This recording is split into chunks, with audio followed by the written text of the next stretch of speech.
জিহাদের জজবা দান করেন।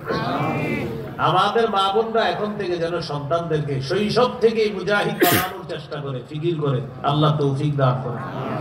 অভিভাবকদের মাথায় ঢুকে গেছে জিহাদ মানে ইন্না লিল্লাহ। জিহাদ মানে কি?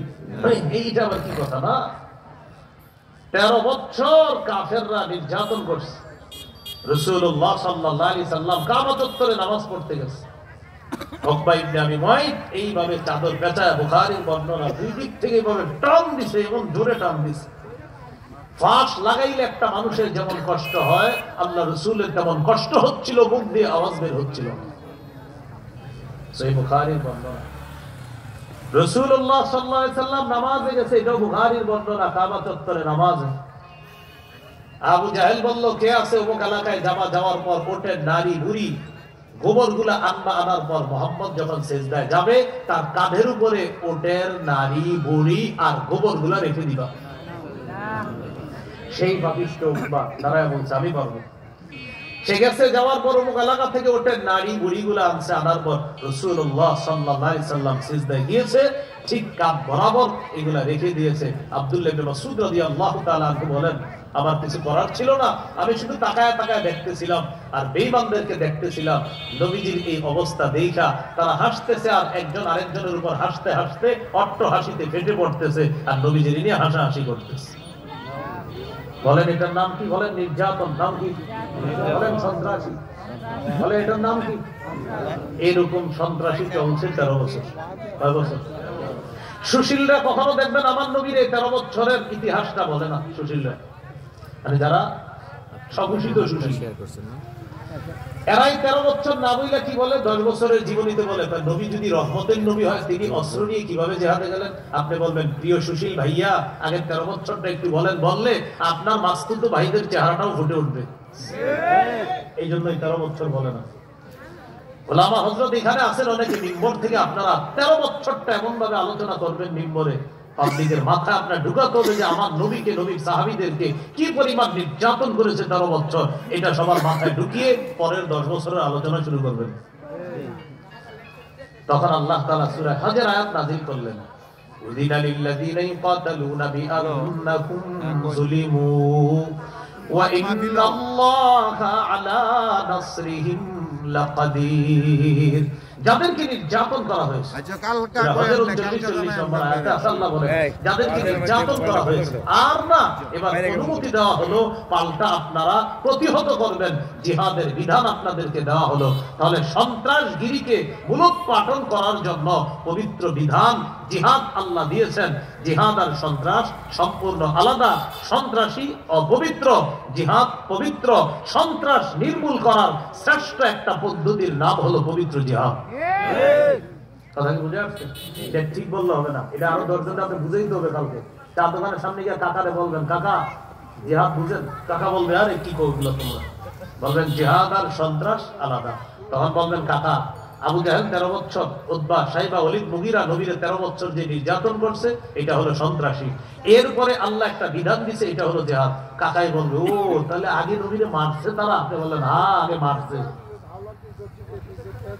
আল্লাহ আমাদের এই কথাগুলা সাবলীল ভাবে প্রত্যেকটা মানুষকে বোঝানোর তৌফিক দান করেন।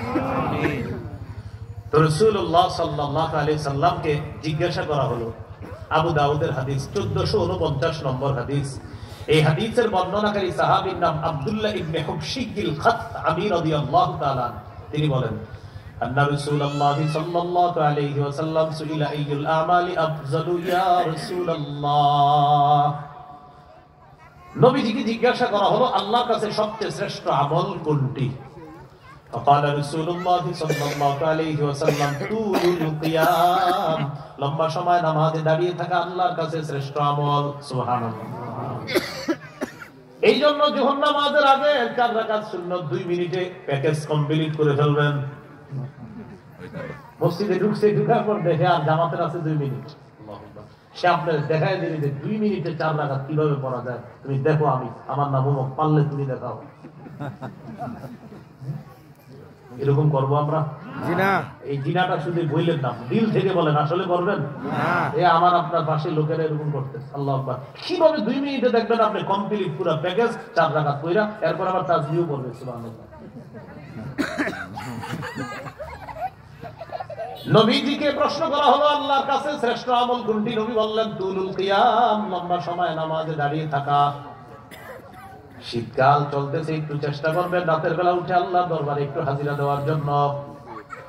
সহিহুত তারগীবের বর্ণনা 630 নম্বর হাদিসে আছে, রাজুলুন কামা ফি লাইলাতিন বারিদাতিন মিন ফিরাশি ওয়া লিহাফিহি ওয়া দিসারিহি ফাকামা সুম্মা তাওয়াদ্দা সুম্মা কামা ইলা সালাহ। এক ব্যক্তি শীতকালে ল্যাপ কম্বল বিছানা ছেড়ে উঠছে, ওঠার পর ওযু করছে, ওযু করার পর নামাজে দাঁড়িয়েছে, আল্লাহ তাকে দেখে হাসতে থাকে। দেখো পরে শীতের রাতে পড়তেছিলি, ফেরেশতাদেরকে বলে, ও ফেরেশতারা, আমার এই বান্দা কেন দাঁড়িয়েছে আল্লাহ তো জানে। আল্লাহ একটা সাক্ষী রাখার জন্য বলতেছে, মা হামালা আবদি হাদা আলা মা সানাআ। আচ্ছা, আমার বান্দা এই শীতের রাতে নামাজে কেন দাঁড়িয়েছে ফেরেশতারা একটু বলো তো। ফেরেশতারা জবাব দেয়, রাজা মা ইনদাকা ওয়া শাফাতাম মিম্মা ইনদাক। আল্লাহ আপনার কাছ থেকে সওয়াবের আশায় আর আপনার আযাবের ভয়ে নামাজে দাঁড়িয়েছে। আল্লাহ তাআলা বলেন, আতাইতুহু মা রাজা। সে যে আশায় দাঁড়িয়েছে তোমরা সাক্ষী থাকো, আমি তাকে দিয়ে দিলাম। ওয়া আম্মানতুহু মিম্মা ইয়াখাফ। সে যে ভয়ে দাঁড়িয়েছে সাক্ষী থাকো, ভয় থেকে নিরাপত্তা দান করলাম। পড়বেন একটু নামাজ ইনশাআল্লাহ। কারো সুন্দরী বিবি আছে আর নরম বিছানা আছে। মাজমাউজ জাওয়ায়েদ 2 নম্বর খণ্ড 258 নম্বর পৃষ্ঠা, দেখেন কি আছে এখানে। ওয়াল্লাযী লাহু ইমরাআতুন হাসানাতুন ওয়া ফিরাশুন লাইয়িন। একজনের সুন্দরী বিবি আছে, নরম বিছানা, রাত 3টা 4টায় ঘুম ভাঙছে। ভাঙার পর দেখি স্ত্রী ঘুমায়, আশেপাশের রুমগুলাতে বাচ্চারা ঘুমায়, পুরা কাপাসিয়া বাসী ঘুমায়, সিংহশ্রী এলাকার সব, সিংহশ্রী তো নাকি, এলাকার সবগুলা মানুষ ঘুমাইতেছে।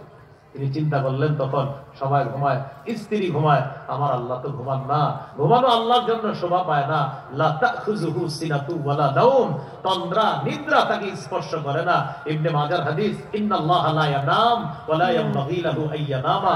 আল্লাহ ঘুমান না, ঘুমানো আল্লাহর জন্য শোভাও পায় না।